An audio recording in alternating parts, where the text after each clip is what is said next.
Mic सुरू होतात पण विरोधकांचा माईक सुरू होत नाही. हे दुर्दैव आहे आणि एका सशक्त लोकशाहीमध्ये चर्चा ही झालीच पाहिजे. राज्यातील काही मटण भागामध्ये 15 ऑगस्टला चिकन आणि मटण आणि कत्तलखाने बंद ठेवण्याचा निर्णय घेण्यात आलेला आहे. राजकीय प्रतिक्रिया कालपासून त्याच्यावरती यायला लागले. तुम्हाला काय वाटतं? कारण कुठेतरी अभिव्यक्ती स्वातंत्र्य उगाद आणण्याचा हा प्रकार केला जातोय का?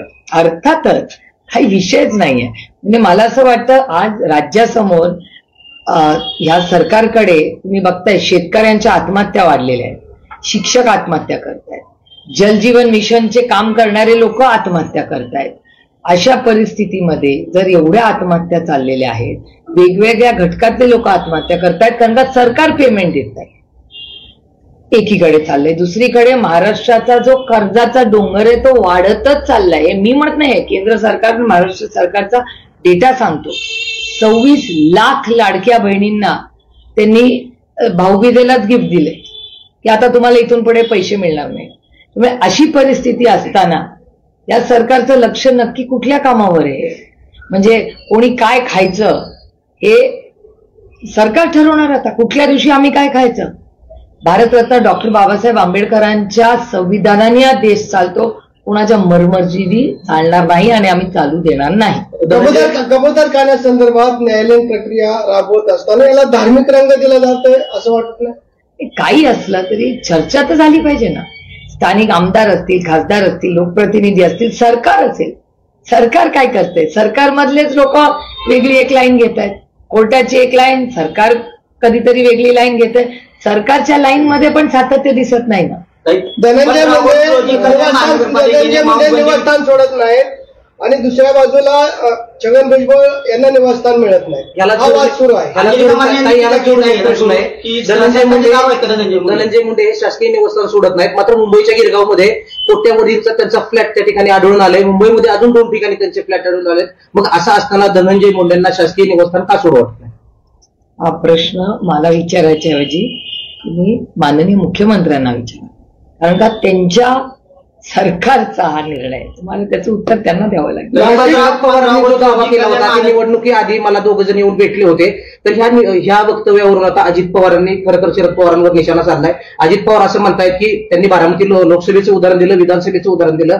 मला ज्या वेळेस माझ्या कॅन्डिडेटला लोकसभेला कमी मतं मिळाली त्यावेळेस विरोधातला कॅन्डिडेट निवडून आला, अर्थात तुम्ही निवडून आला. मग विधानसभेला तरी देखील लोकांनी मला 1 लाख मतांनी निवडून दिलं. मग असं असताना विरोधक पुन्हा म्हणतील मी त्या ह्याच्यामध्ये घोटाळा केलेला आहे. कसं बघताय वक्तव्याकडे? हा एक विषय एका मतदारसंघाचा विषयच नाहीये. तुम्ही जर राहुल गांधींची प्रेस कॉन्फरन्स बघितली आणि तुमच्याच चॅनलनी ज्यांची नावं राहुलजींनी झाली, इथे तुमचंच चॅनल त्या घरी गेलंय ना.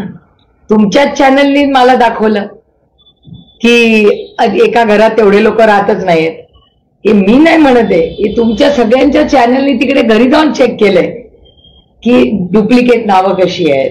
आणि हा बारामती लोकसभा मतदारसंघाचा विषयच नाहीये, हा काश्मीर टू कन्याकुमारीचा विषय. हा एक कुणाचाच विषय नाहीये, हा एका प्रक्रियेचा विषय आहे. आणि पवार साहेबांचं स्टेटमेंट तुम्ही परत ऐका. ते काय म्हणले, 2 लोक आमच्याकडे आले, त्यांनी कुणावरच आरोप केला नाही. पवार साहेबांनी 6 दशकांमध्ये त्यांच्या राजकारणात कधीच कुणावर आरोप केले नाही. तुम्ही त्यांची प्रेस कॉन्फरन्स परत जबाबदारीने पहा. ते काय म्हणले, असे 2 लोक माझ्याकडे आले.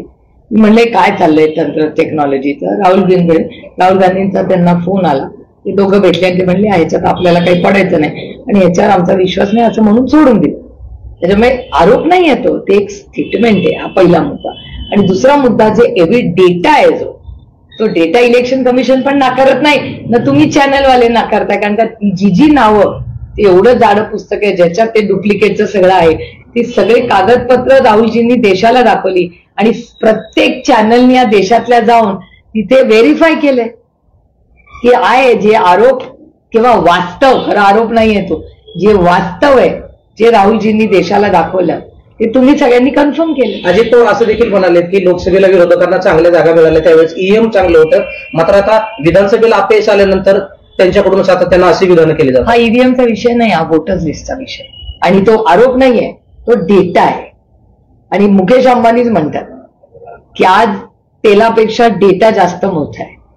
Data is the new oil. हे मुकेश अंबानींनीच या देशाला शिकवलं. एक त्यांचं स्टेटमेंट आहे, एक. आणि दुसरं हा डेटा आहे आणि तुमच्या समोर आहे आणि तुम्ही व्हेरीफाय केलाय ना.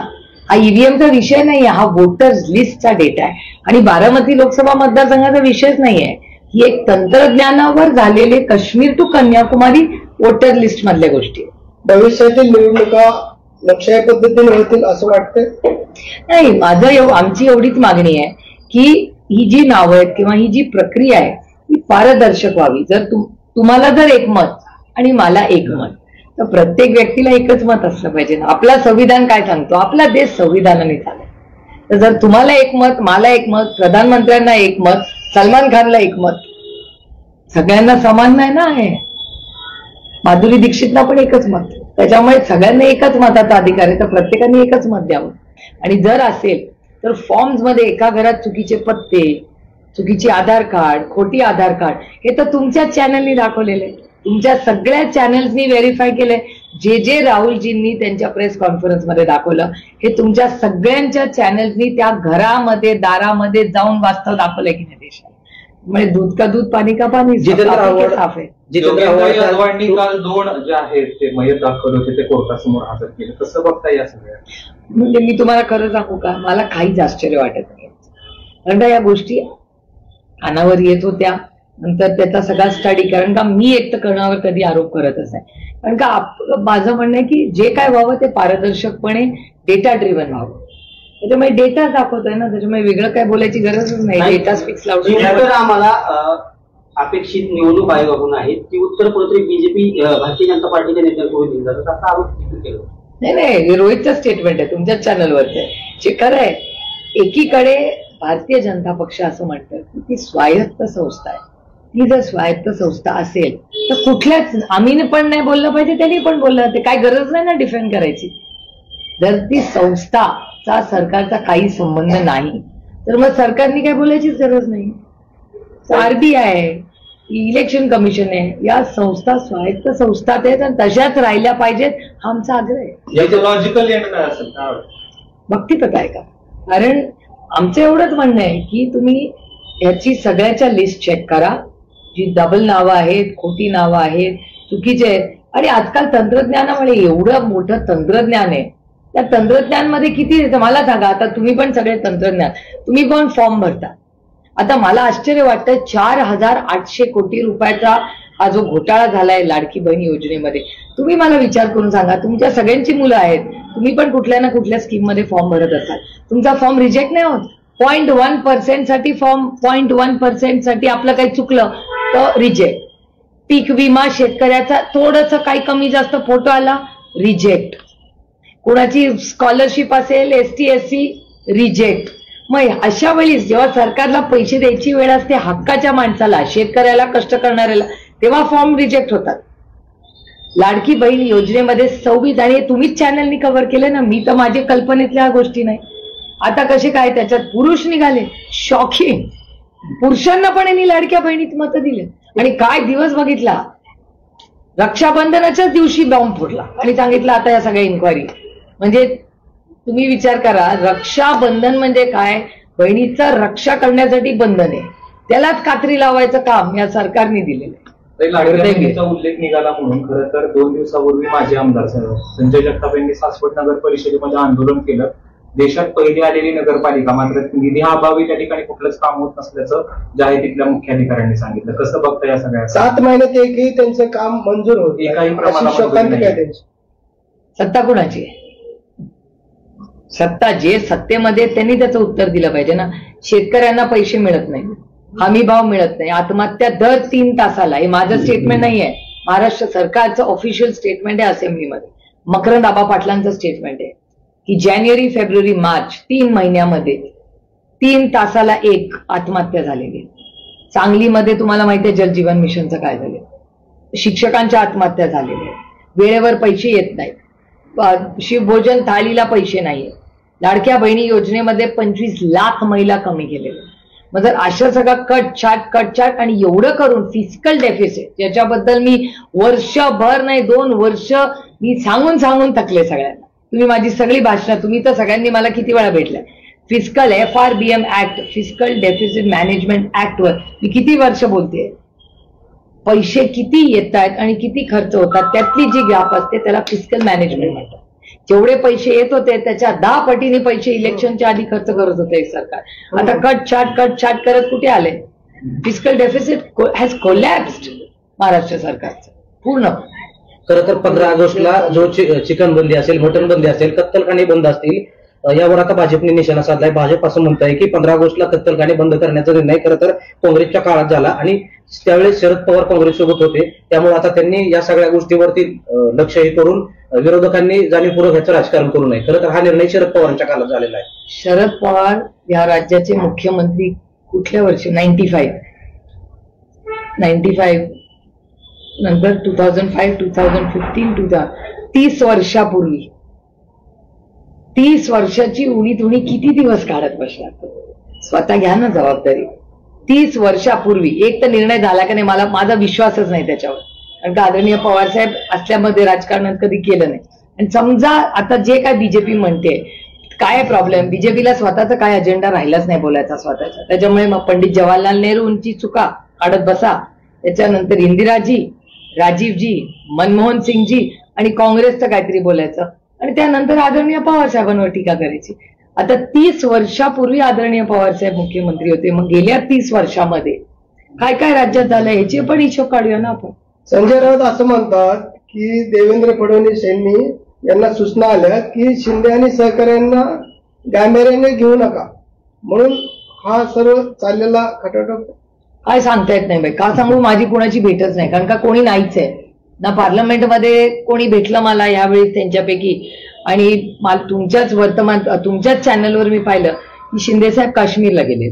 आणि मला वाटतं ते भरत गोगावले पण कॅबिनेटला होते, त्यांचे काही लोक, ते कोण दिल्लीला होते, काय होते, मला काही दिल्ली दिसले नाही ते कोणी, पण माहिती नाही ते कुठे आहेत. त्याच्यामुळे हे सगळं तुमच्या चॅनलवरच कळतो. आम्ही आमच्या कामात इतके. तुळजाभवानीच्या शिखरावरून वाद सुरू झालेला आहे. आज पुरातत्व विभागाचा अहवाल सादर होणार आहे की खरंच या म्हणजे शिखर पाडण्याला विरोध होतोय. मला असं वाटतं स्थानिक लोक, तिथले जे स्थानिक लोक आहेत, विभाग, आणि हा सगळ्या राज्याचा नाही देशाच्या आस्थेचा विषय.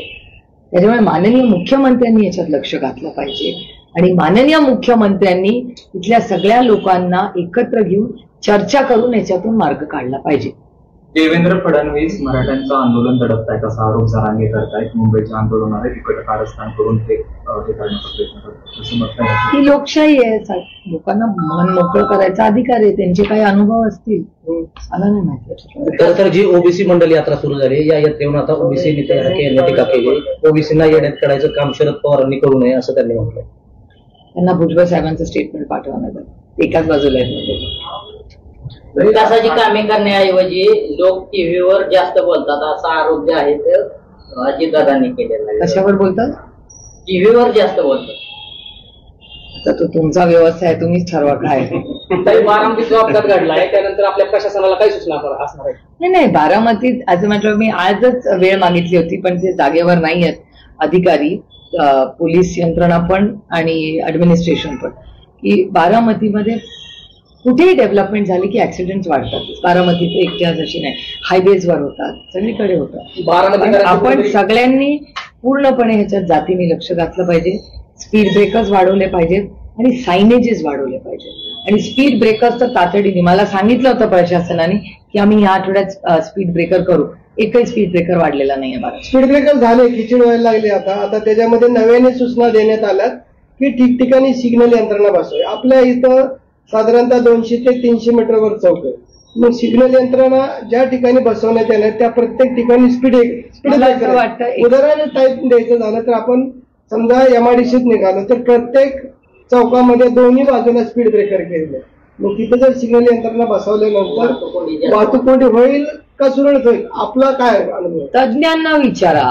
गडकरी साहेबांनी त्याच्यासाठी, गडकरी साहेबांनी जेव्हा नवले ब्रिजला माझ्याकडे सातत्याने ऍक्सिडेंट्स होते, तो आपल्याच बारामती लोकसभा मतदारसंघाचा भाग आहे, मी गडकरी साहेबांची मदत घेतली.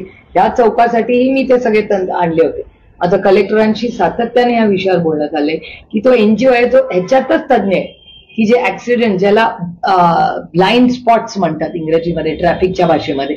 त्या ब्लाइंड स्पॉट्समध्ये जिथे ऍक्सिडेंट्स होतात तिथे काय करता येईल, एखादा आरसा लावता येतो, तिथे सिग्नल लावता येतो, तिथे रमलस करतात. आम्ही सगळीकडे स्पीड ब्रेकर नाही केले नवले लॉन्चला, तिथे रमलस केले. ते छोटे छोटे असतात बघा, त्या रमलसनी हळूहळू स्पीड कमी होते. आणि आता म्हणजे मला अभिमान वाटतो आणि मी जाहीरपणे त्याच्यासाठी गडकरी साहेबांचे आभार मानते की सगळ्यांची, म्हणजे जे ड्रायव्हर्स आहेत, सगळे चालक आहेत, त्यांचंही सहकार्य झालं, स्पीड कमी झाली. नवले ब्रिजवर आता आधीसारखे ऍक्सिडेंट होत नाही. अशा दुर्घटना त्याच्यामुळे बारामतीचा एक ड्रॉइंग करून, मागेही तो एनजीओ इथे मी बोलवला होता, त्या एनजीओला गडकरी साहेबांच्या त्या एनजीओचं मार्गदर्शन घेऊन बारामतीचं ट्रॅफिक प्लॅनिंग, जसं टाउन प्लॅनिंग करतो तसं ट्रॅफिक प्लॅनिंग तातडीने करण्याची गरज. पीएचके मध्ये घडलेली जी काटेवाडीमधली घटना, त्यानंतर पण बारामतीत असं सुरक्षित नसल्याचं बोललं जातंय. सुरक्षित कोणीच नाही महाराष्ट्रात. पुण्यात पण घटना होतात, बारामतीत होतात, सगळीकडे राज्यात क्राईम वाढलाय. मी म्हणत नाहीये. केंद्र सरकारचा होम डिपार्टमेंट, गृह मंत्रालयाचा केंद्र सरकारचा डेटा सांगतो की महाराष्ट्रात क्राईम वाढलेला आहे. तिथे पण त्यांची सत्ता येते. विरोधक म्हणून म्हणत नाहीये मी, डेटा तुमच्या समोर. पंतप्रधान मोदी हे पुढच्या महिन्यात अमेरिकेला जाणार आहेत आणि डोनाल्ड ट्रम्प यांची भेट घेणार आहेत. सातत्यानं मोदी सांगतायत की ट्रम्प हे माझे मित्र आहेत, मात्र ट्रम्प हे सातत्यानं भारतावर जास्तीचा टॅरिफ लादतायत. मोदीजी आता चायनाला जाणार आहेत पहिले. आता पहिली त्यांची भेट चायनाला आहे. चायनाची व्हिजिट झाल्यानंतर मोदी साहेब अमेरिकेला जाणार आहेत. कुठल्याही लोकशाहीमध्ये प्रधानमंत्री जेव्हा फॉरेनला जातात तेव्हा आम्ही सगळे त्याचा, अर्थातच आमची अपेक्षा आहे नागरिक म्हणून, लोकप्रतिनिधी म्हणून, की चर्चा ही झालीच पाहिजे. याचं कारण की मनमोहन सिंग साहेबांच्या काळात इकॉनॉमी उघडली, मोठे रिफॉर्म झाले. ही एक खूप मोठी संधी आहे आपल्या देशाला रिफॉर्म्स करण्याची. आणि त्याच्याच बरोबर टॅरिफ्समध्ये जे काही आपल्याबद्दल घडलं, दुर्दैव आहे खरं. मला हे व्यासपीठ नाही त्याच्यावर टीका करायचं, पण आम्हाला सरकारकडून जास्त अपेक्षा होत्या. जेव्हा ऑपरेशन सिंदूरसाठी आम्ही सगळे गेलो तेव्हा सगळ्या टीम्स, पक्ष, मतभेद सगळे बाजूला ठेवून आम्ही देशासाठी गेलो. तसंच टॅरिफसाठी का नाही मदत घेत हे सरकार? जर टॅरिफ्स असेल, चायनाचे टिअर 2 डायलॉग्स असतील, या सगळ्या आंतरराष्ट्रीय मध्ये काँग्रेसमधले अतिशय, काँग्रेस म्हणू नका पण त्यांनी त्या विचारधारेत अतिशय उत्तम काम केलंय. का नाही त्या तज्ज्ञांचा उपयोग हे सरकार करत? राजनीती होती राहिली, पण हा राजनीतीचा विषय नाही, देशाचा विषय.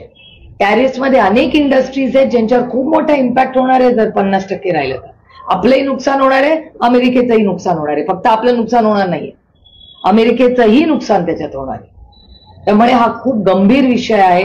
आमची अपेक्षा आहे की भारत सरकारने एक ऑफिशियल स्टेटमेंट कॉमर्स मिनिस्ट्रीनी पार्लमेंटमध्ये करून त्याच्यावर चर्चा घ्यावी.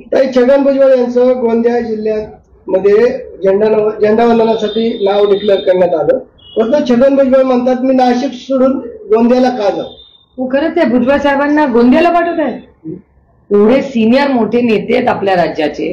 ते बरोबर आहे तुमचं, सिनियरिटी वाईज भुजबळ साहेबांनी नाशिकलाच करायला पाहिजे. अगदी बरोबर आहे त्यांचं. आणि एवढ्या वयाचा, अनुभवाचा उपमुख्यमंत्री राहिलेले ते राज्याचे, खूप मोठा अनुभव आहे भुजबळ साहेबांचा. अगदी बरोबर आहे, भुजबळ साहेबांनी नाशिकलाच केलं पाहिजे झेंडावंदन. रायगडचं पालकमंत्री पद हे अद्यापही प्रलंबित आहे. आदित्य तटकरेंना झेंडावंदनाचा मान मिळाला म्हणून भगत गोगावले कुठेतरी नाराज असल्याची चर्चा आहे. गिरीश महाजनांना त्या ठिकाणी संधी देण्यात येणार. तो आता त्यांचा अंतर्गत प्रश्न आहे. पण माझं म्हणणं आहे भुजबळ साहेबांना नाशिकचं द्यायला पाहिजे का, तर अर्थातच सिनियरिटी मध्ये द्यायला पाहिजे असं माझं. एकंदरीत राज्य सरकार हे 3 पक्षांचं आहे, ठीक आहे. कसं बघताय 3 पक्षांकडे, विरोधक म्हणून आणि महाराष्ट्राचा विरोधक म्हणून नाही. मला एकाच गोष्टीचं दुःख होतं की एवढं मोठं मॅन्डेट या सरकारला दिलं, एवढं मोठं मॅन्डेट, तर काम करायच्या ऐवजी स्टेटमेंट. आणि महाराष्ट्रात प्रगती काय झाली? नोव्हेंबरमध्ये यांचं सरकार आलं, आपण ऑगस्टमध्ये बसलोय. मला सांगा ना, 5 मोठी या सरकारने केलेली कामं सांगा ना. कमी केलेल्याची लिस्ट मी 50ची तुम्हाला देऊ शकतो. पण गेल्या 8-9 महिन्यामध्ये महाराष्ट्रामध्ये कुठली क्रांती घडली एवढं मोठं झालं? शेतकऱ्यांच्या आत्महत्या वाढल्या, शिक्षकांची मोठी आंदोलनं झाली, आत्महत्या झाल्या. त्यानंतर जलजीवन मिशनचं अतिशय म्हणजे वर्स्ट इम्प्लिमेंटेशन या राज्यात झालेले. मी म्हणत नाही, तुमच्या सगळ्या चॅनल्सनी दाखवले, आरोप नाहीये, वास्तव आहे. मी स्वतः त्या कार्यक्रमासाठी खूप आम्ही सगळ्या खासदारांनी प्रयत्न केले की निधी आला पाहिजे. शिक्षणात तीच परिस्थिती, इन्फ्रास्ट्रक्चर, यांना मोठे मोठे रस्ते कॉन्ट्रॅक्टचे पाहिजेत. लाडकी बहीण योजनेमध्ये एवढा हजारो कोटी रुपये पुरुषांना पण घातलं त्या लिस्टमध्ये. काय म्हणजे असं प्रशासन मी महाराष्ट्र सरकारमध्ये आजपर्यंत कधीही बघितलं नाही. मायनॉरिटी गव्हर्नमेंट असू दे, फुल मेल, पण असा जो सावळा गोंधळ, कोण कोणाला थोबाडीत मारतंय, कोण कुठे पत्ते खेळतंय आहे, म्हणजे महाराष्ट्राचं इतकं हसं करून ठेवलंय या महाराष्ट्र सरकारने. आणि केंद्रात सगळेच बोलतात, त्यांचे पण मंत्री बोलतात तुम्ही और आहे महाराष्ट्र में, वहां तो सब ताश खेल रहे. बारामती लोकसभामध्ये प्रवीण माने असतील किंवा संग्राम थोपटे असतील, संजय जगताप असतील, भारतीय जनता पार्टीत मोठ्या प्रमाणात प्रवेश होताना दिसत आहे. कसं बघता तुम्ही? नाही बघा, एका लोकशाहीमध्ये लोक त्यांचे निर्णय घेत असतात. त्यामुळे ह्या सगळ्यांनी भारतीय जनता पक्षामध्ये प्रवेश घेतलेला आहे, तर तो त्यांचा निर्णय आहे. त्याच्यामुळे त्याला काय म्हणजे त्यांना शुभेच्छा आहेत माझ्या, कारण का कधी ना कधी आम्ही एकत्र काम केलंय हे मी कधीच विसरणार नाही. आणि माझ्या 4 इलेक्शनला त्या सगळ्यांनी खूप मला मदत केली, हे मी आयुष्यभर विसरणार. काँग्रेसचे विजय वडेट्टीवार यांनी 1 लाख किलोचा नारा पुढील निवडणुकीच्या पार्श्वभूमीवर केलेला, तसं बघताय? हो, तुम्हाला आठवत असेल राष्ट्रवादी काँग्रेस आणि काँग्रेस एकत्र असताना जिल्हा परिषद, कॉर्पोरेशन आम्ही वेगळेच लढायचो. सगळ्या याचे इलेक्शन काय असणार? नाही, आम्ही चर्चा करून करणार. आम्ही चर्चेशिवाय कधीच स्टेटमेंट करत. काही पुन्हा एकदा माझा तोच प्रश्न, आपण बघितलंय की सण समारंभ आल्यानंतर 2 समाजामध्ये तेढ निर्माण झाले पाहिजेत. कधी नव्हे हा निर्णय घेण्यात आला की 15 ऑगस्टला मांस आणि जे मटण कापण्यावर बंदी घालण्यात आलेली, जाणून बुजून घालण्यात आली का ठरवून केलेले षडयंत्र? नाही, खूप दुर्दैव आहे, कारण का महाराष्ट्राच्या समोर खूप मोठी आव्हानं आहे. महाराष्ट्राची आर्थिक परिस्थिती अतिशय अडचणीत, ते विषय महत्वाचे ते आहेत. कोण काय खातं ह्याच्यावर कोण नियंत्रण ठेवणार हो, आणि कशासाठी? कधीच आपल्या संस्कृतीत हे बसलेलं नाही. ज्याला जे खायचंय, ज्या दिवशी खायचंय तुझं तू बघ ना बाबा. आता त्याच्यात पण सरकार लक्ष घालत बसणार. आणि याच्यामुळे दुर्दैव आहे की ह्या विषयांमध्ये लक्ष घालण्यापेक्षा या सरकारने लाडक्या बहीण योजनेमध्ये जो मोठा घोटाळा झालाय तो पारदर्शकपणे आपल्याला राज्याला सांगितला पाहिजे. शेतकऱ्यांच्या दर 3 तासाला 1 शेतकऱ्याची आत्महत्या होते, ह्याच्यात काय करताय सांगा? आमच्या शेतकऱ्यांना हमी भाव द्या. जलजीवन मिशनचं काम ज्याचा एवढा मोठा घोटाळा झालाय ते नीट करा, हे सगळं करायला पाहिजे या सरकार. आणि हे नको त्या विषयांमध्ये डायव्हर्ट करून लक्ष नाही या सरकारचे. दुर्दैव आहे की एवढं मोठं मतदान या सरकारला मिळालं, पण 8 महिन्यात काय मोठी क्रांती केली या सरकारने? शून्य. खरं तर ताई, भाजपचं गेल्या अनेक वर्षांपासून मिशन बारामती लोकसभा हे स्वप्न आहे. आता लोकसभा जिंकण्यासाठी भाजपनं खरं तर अनेक दिग्गज नेते ज्यांनी तुमच्यासोबत काम केलंय त्यांना आपल्या ताफ्यात घेतलेलं आहे. तुम्हाला वाटतंय का की येणाऱ्या कालावधीमध्ये भाजप बारामती लोकसभा काबीज करण्याच्या तयारीने या सगळ्या त्यांनी गोष्टी केलेल्या? प्रत्येक जण आपले सीट वाढवायला प्रयत्न करतच ना. लोकशाहीमध्ये त्याच्यात गैर काय? ताई, आपण दिल्लीमध्ये नरेंद्र मोदी यांची भेट घेतली, त्यांचा सन्मान केला, नंतर सोनियांना देखील पहिलं मी खडगेजींना भेटले सकाळी 10 वाजता. मग अशा सर्व पद्धतीने आपण सर्वांची गाठी भेटी घेतल्या. एवढ्या 8-10 दिवसामध्ये काय नवीन बदल होतील अशी अनेकांना शंका आहे. काय होईल? एक तर मी दिल्लीला जेव्हा जाते तेव्हा प्रत्येक मंत्र्याला भेटते, कारण का बारामती लोकसभा मतदारसंघ आणि महाराष्ट्राची अनेक कामं प्रलंबित असतात आणि मी प्रत्येक फोटो टाकते. ऑपरेशन सिंदूरला माननीय प्रधानमंत्र्यांचा मनाचा मोठेपणा होता की आम्ही विरोधक असलं तरी आम्हाला पाठवलं, नुसतं पाठवलं नाही, आम्हाला लीड करायची संधी दिली. त्यामुळे तो विश्वास माननीय प्रधानमंत्र्यांनी टाकला. त्याचे आभार मानण्यासाठी मीही गेले, कन्नीमोळीही जाऊन आल्या, प्रियांका चतुर्वेदीही जाऊन आल्या. आम्हाला म्हणजे मी स्वतःच माननीय प्रधानमंत्र्यांची वेळ मागितली होती आणि सविस्तर चर्चा करायची संधी मिळाली. त्याबरोबर 1 नेशन 1 इलेक्शन या कमिटीवर आहे मी, प्लस इन्कम टॅक्सचं बिल जे आता आलंय त्याही सिलेक्ट कमिटीवर मला काम करायची संधी मिळाली. त्यामुळे ह्या सगळ्यावर सविस्तर आदरणीय प्रधानमंत्र्यांना त्याचे आमचे काही अनुभव आहेत काय हे सांगण्याची संधी त्या वेळेत मला मिळाली. खडगेजींबरोबर माझी रोजच भेट होते, कारण का पार्लमेंटमध्ये काय स्ट्रॅटेजी करायची. आणि माननीय सोनियाजींना हँडलूमची फार आवड आहे आणि महाराष्ट्र आणि त्यांना कधी बघा त्यांनी भारतातल्या अतिशय चांगल्या जे म्हणजे त्याला आपण विवर्स म्हणू त्यांना नेहमीच त्यांनी खूप मोठी संधी दिलेली आहे. त्यामुळे पैठणी आणि वर्ल्ड हँडलूम डे म्हणून मी या सगळ्यांची गाठी भेटी त्या दिवशी घेतली. आणि वर्ल्ड हँडलूम आपल्या पैठणी साडीला अजून आपल्याला राष्ट्रीय पातळी आणि आंतरराष्ट्रीय पातळीवर आपण आपल्या पैठणीची एक वेगळी ओळख देऊन तिला इंटरनॅशनल लेवलला कसं नेऊ शकतो, तिथल्या व्ह्युअर्सला काय संधी देऊ शकतो, याच्यासाठी त्या सगळ्यांच्या मी भेटी त्या दिवशी घेतल्या. आपल्याला 9 ते 10 वेळा संसद रत्न पुरस्कार मिळालेला आहे, परंतु आपण पाहतोय की कोविड नंतर जे रेल्वेच्या सुविधा होत्या की ज्येष्ठ नागरिकांसाठी आणि जे अधिस्वीकृती पत्रकार असतील यांना 50% सवलत होती, परंतु या सर्व सवलती बंद केलेल्या आहेत. या बाबतीत आपण आवाज उठवणार आहात? नाही, माझी अश्विनी वैष्णवांची दर सेशनला या विषयावर भेटेल. आमची विनंती आहे की तुम्ही गाडीचे थांबे वाढ, जेजुरीला असेल, दौंडला असेल. दौंडला आपलं म्हणजे आमचं सरकार असताना 150 गाड्या थांबायच्या दौंड स्टेशनला, दौंड जंक्शन म्हणायचे, मला आठवत असेल. आता जेमतेम 50-60 गाड्या थांबतात दौंडला, दौंड स्टेशनला. नीरा, जेजुरी, आमची मागणीच आहे ना, नीरा, जेजुरी, दौंड, बारामती सगळीकडे आणखीन गाड्या द्या आम्हाला. भिगवणला आणखीन गाड्या द्या, स्टॉपेजेस द्या. पण हे रेल्वे मंत्रालय म्हणतं की आम्ही सगळीकडे देशात स्टॉपेजेस कमी केले, आम्हाला एफिशियन्सी वाढवायची. ते एफिशियन्सी वाढवायची बरोबर आहे त्यांचा मुद्दा, पण दौंड सारख्या ठिकाणी, भिगवणच्या ठिकाणी, नीराला असेल, जेजुरीला असेल, इथं थांबलं तर पाहिजेच ना. लोकांनी ट्रेन कुणासाठी आहे तर ह्या देशातल्या कष्ट करणाऱ्यांसाठी, त्याच्यामुळे थांबे असलेच पाहिजेत. ती विमान नाहीये, ती ट्रेन आहे. गरीब रथ करा, माझा काही विरोध नाही त्यांच्या त्या नवीन जोरात जाते त्या ट्रेनला, काय त्याचं नाव आहे, वंदे भारतला माझा विरोध नाही, जरूर वंदे भारत करा. पण प्रत्येक वंदे भारत बरोबर 5 गरीब रथ तरी ठेवा देश कष्ट करणाऱ्यांचा, तर ते करा. त्याच्यानंतर ज्येष्ठ नागरिकांसाठी या सगळ्या ज्या सवलती आहेत त्या सातत्याने आम्ही मागतोय. सगळेच म्हणजे भारतीय जनता पक्षाचे पण लोक म्हणतात की द्या, त्या अधिकार आहे तुमचा. ते म्हणतात आमच्या फायनान्समध्ये बसत नाही. असं होत नाही. शेवटी ते सरकार आहे, आणि सरकार जर सर्वसामान्य माणसासाठी नसेल तर मग कुणासाठी आहे? फक्त मोठ्या लोकांसाठी आहे सरकार. काही यवतमध्ये हिंसाचार झाला, त्यामध्ये अनेक गोरगरीब मुलांवरती गुन्हे दाखल झाले, कसं खूप दुर्दैवी आहे. म्हणजे मी तेव्हाही कधी एकही स्टेटमेंट तेव्हा केलं नाही. मी फक्त हात जोडून विनंती केली की बाबा शांतता राखा. मी स्वतः अप्पासाहेब पवार माझे सहकारी त्यांच्याशी बोलले, मी राहुल कुलांशीही बोलले. त्यावेळी राहुल कुल, मी, अप्पासाहेब पवार आम्ही सगळ्यांनी एकत्र मिळून ठरवलं होतं की ही राजकारण तर चलता रहेगा, पण आता आपल्याला आपलं दौंड हे शांत ठेवलं पाहिजे.